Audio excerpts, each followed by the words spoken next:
electrical design, lighting makes or breaks a home. It's so understated. It's something that I'm super passionate about.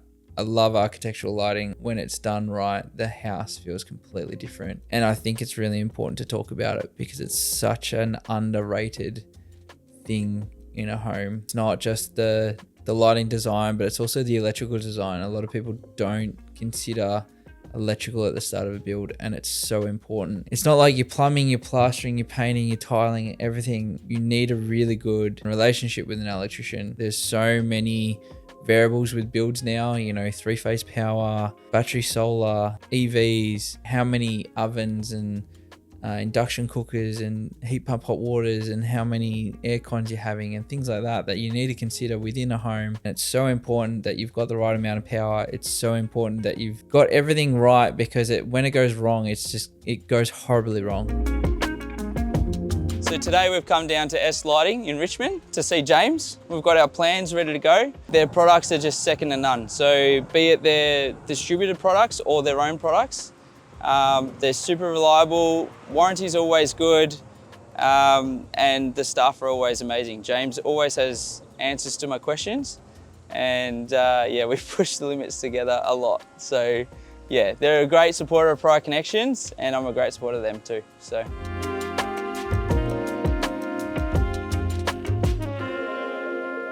How you going, mate? Hey mate, how you going? Good to see you. Likewise. Good.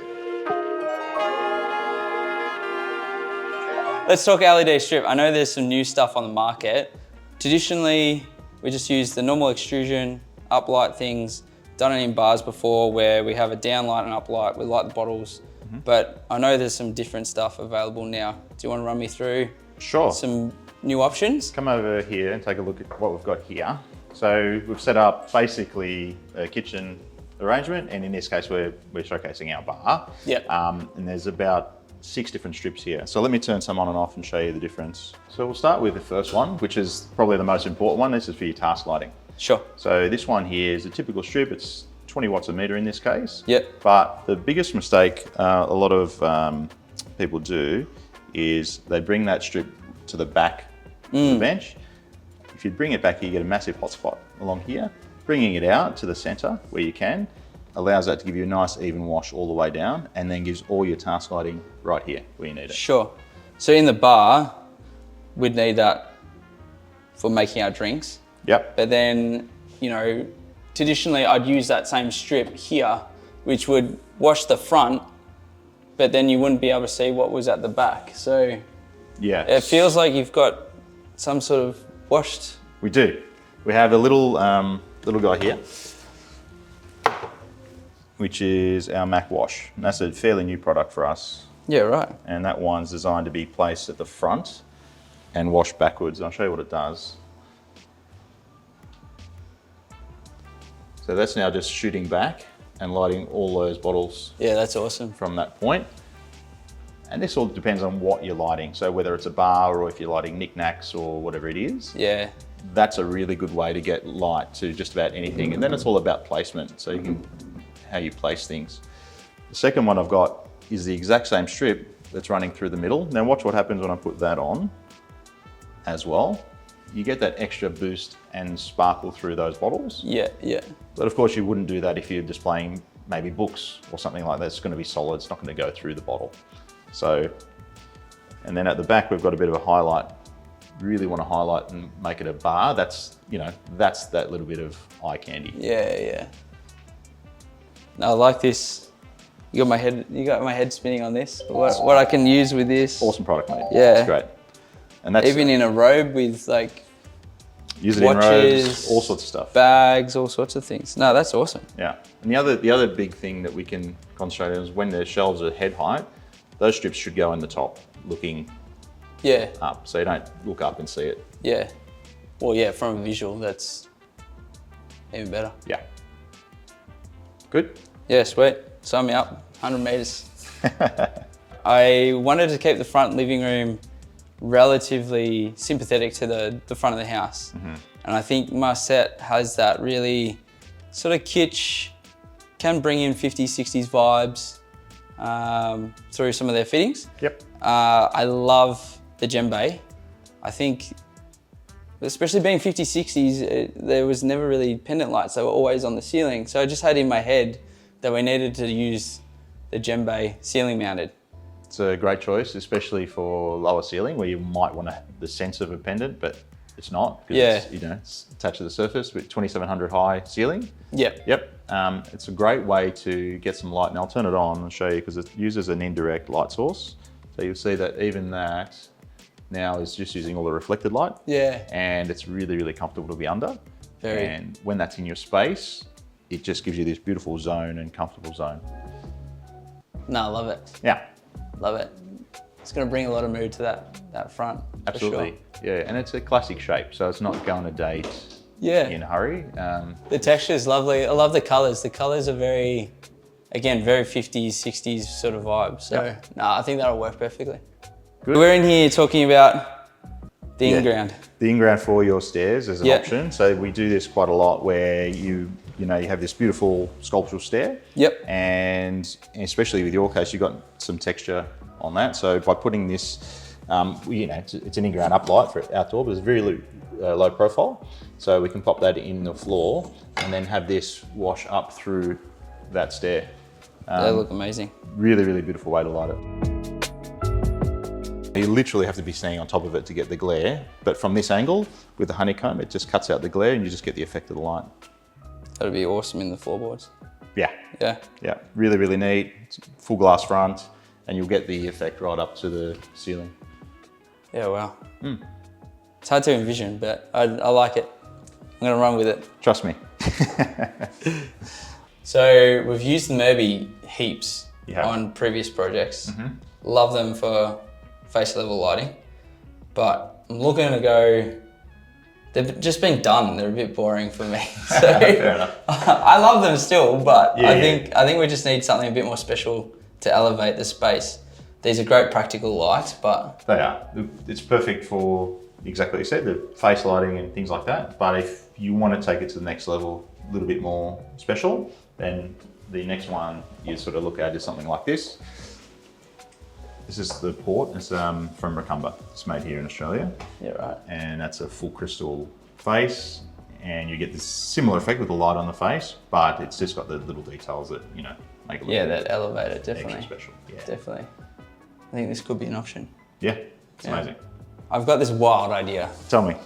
I want to go asymmetrical on the bed head. So I want to use a wall light and a pendant. And I thought topography is a good option because you've got both options. So you can have one from the ceiling, one from the, what do you think? Mate, there's no wrong way to do it. Like, it will work. So this is a great little option for a wall light inside. Plenty of light to see at night. And then by adding that, you can chop and change. If you feel like it's, not enough light, you can add more to it. You can change the arrangement around. But it just gives you also some visual, it's beautiful, rather than having bedside lamps. Yeah, well, I'm a sparky. I'm not going to plug something in. No, well, you get rid of all that clutter and you've got this, great little options. Really nice. No, this could be, I'm not too sold on like it being busy, but I think like a really simple cluster to sort of marry up with that. Yep. I think will sort of give that asymmetrical look. It'll look beautiful. That with your wall washing, very nice. Nice. I mean, there's also an elephant in the room. I love this fitting, but I don't know. I don't know if I can afford the Indra. Well, you don't have to have that big. You can break it down. Yeah, you can break it down. So it's still expensive. Yeah, sure. But if it becomes, what are you thinking for that? The dream would be a divider between the living space and the kitchen. So instead of having like a island pendant, we'd probably look at keeping it all clean down the kitchen end, all clean down the living end, and then have this big divider. It's 120 square meter space. So we need to divide it with either furniture or a light fitting. And I think the light fitting option for me is just silly not to, but it's been used before as a divider. Like you can grow this as much as you want. Yeah. But even if you back it off, it still creates that effect if you hang it at the right height and things like that. So it's definitely an option. We'll work at a special price for you, mate. Hope so. Yeah. All right, let's go to the dark room. All right. We're in a very special room now. This is probably one of my favourites. Well, this is my favourite as well. This room is dangerously dangerous. Yeah. It's we've got some serious Dali channels, some serious KNX in here. We do. Run me through it. So, I mean, depending on the space you're thinking about, this is something we use to create some drama. Some really tight spots of light with lots of shadow and theatre happening here. We can change it up pretty quickly by changing the beam angle on these. So now I've got a full carpet in here. Beam control, not really hitting the walls at all. It's really focused on the floor. But from that, we can then go to a full wall wash. So that's when we start washing walls and creating lots and lots of different effects with your art. That's insane. This is probably overkill for a lot of homes though. So you might want to back it right down. No such thing. And we go to something like the SPO, which is a little downlight. It's a simple 10mm hole that gives me full adjustability, 30 degrees, right around 360 to the wall and to the art. So it's a really good way to focus and get light where you need it. So this fitting instantly came to my head when we were designing the red room. So we've got a pedestal sink. So if we can envision it, the whole room's red, and then there's no lighting in the room other than this over the sink, and it's all dark and moody. As soon as you turn it on, it's just like instant vibrancy. And I suppose that's coming from the CRI. Yeah, absolutely. So high CRI is really, really important in any case, but especially when you've got reds involved. You can see here, this is bringing all the reds. And even that fitting will be painted out. So all you're going to have in your space is that tiny little hole giving you this Yeah, 10mm aperture, it's just insane. Yeah. So but yeah, as soon as I saw that, I was like, that has to go that's a no-brainer in the red room. For that room, mate. Yeah. But definitely the wall washing in here with the Unicos is definitely going to be aspirational for me. I think they're just a bit too dear, but yeah, one day.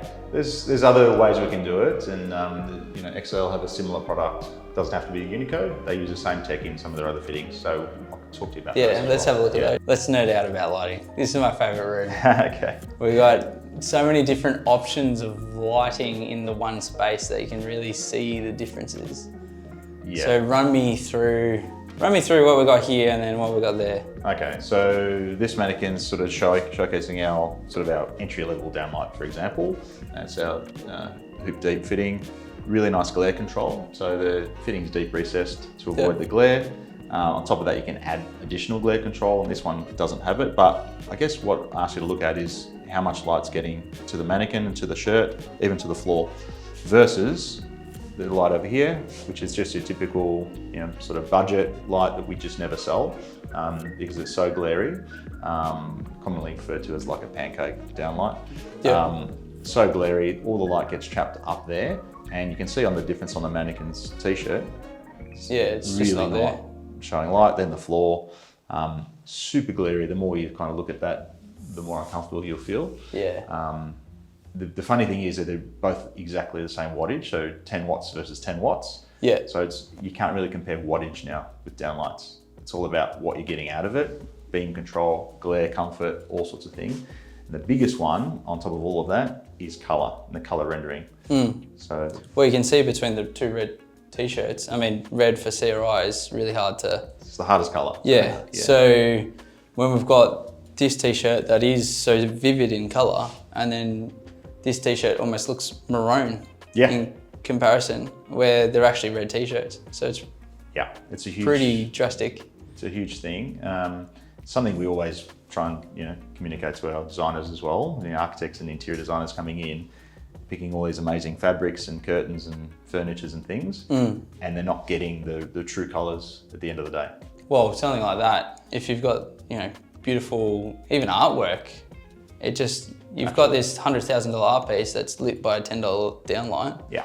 And it would, the colours wouldn't be as vivid as something like this. Exactly right. And it's, $100,000 our piece is getting tarnished by essentially $200. Yeah. And in the scheme of things, the price difference can sometimes be as little as $10 for the upgrade. You know, it's not as if you're spending $1,000 on a downlight. It's really, it's worth the upgrade. It's chalk and cheese. Yeah. And I think in a lot of builds, it's just so under considered lighting. And I mean, you'd be the first to see that, is even placement, what they're using, everything, it's all not considered sometimes. Yeah, and well, if it is considered and it's placed correctly in the first place, so we sit down and we might sit with you and say, let's move some of these, delete some of this. You actually save some money and use that little bit extra that you've saved to upgrade to something like this and have a really considered layout. 100%. Yeah. So in this room, we've got the wall washing options as well. So we do. You spoke about wall washing options in that staircase area. Yeah. What are we gonna expect? So I'll turn these off and I'm gonna get you to look at this wall. Yeah.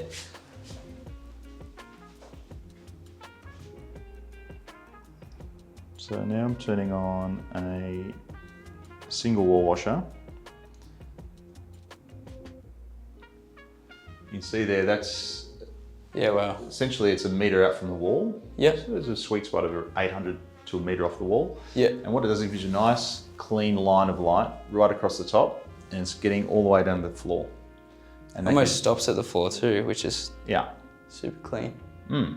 So it's a really, really great way to light a space comfortably. And if you want to continue that, you could space one out and go next to it to get a really consistent wash. Now I've got that at about a metre spacing at the moment, but you can stretch it to about 1.5 comfortably. And you just get this beautiful, long, continuous line of light. That's unreal. Yeah. Especially for this is a brick wall, but you can envision an art piece on there pretty easily. Absolutely. And that colour of the white wall will bring light into the room, as well as make the art pieces. Yeah, absolutely. And then you can still dim this back. So if you're doing it in the bedroom, that at a dim level at night. Yeah. So comfortable. It elevates the mood, definitely. Yeah. Changes everything. Yeah, so wall washing, really, really important. I mean, we're here now, we might as well talk about the LED strip with washing it as well. Okay, so we go from a wash to a graze. Yeah. So grazing is different. So we want to actually, so on this wall, it's quite textured. So grazing is going to pull up all of that texture. And I'll show you what that does. Yeah, wow. That's hidden up behind that detail. Yeah. And then it's like the strip under the bench we looked at earlier. It's really getting that beam and really making it super tight. Yeah. And giving me a 20-degree beam all the way down. And that allows me to pick up all this detail. Yeah, that's insane. I mean, we don't have features like this really.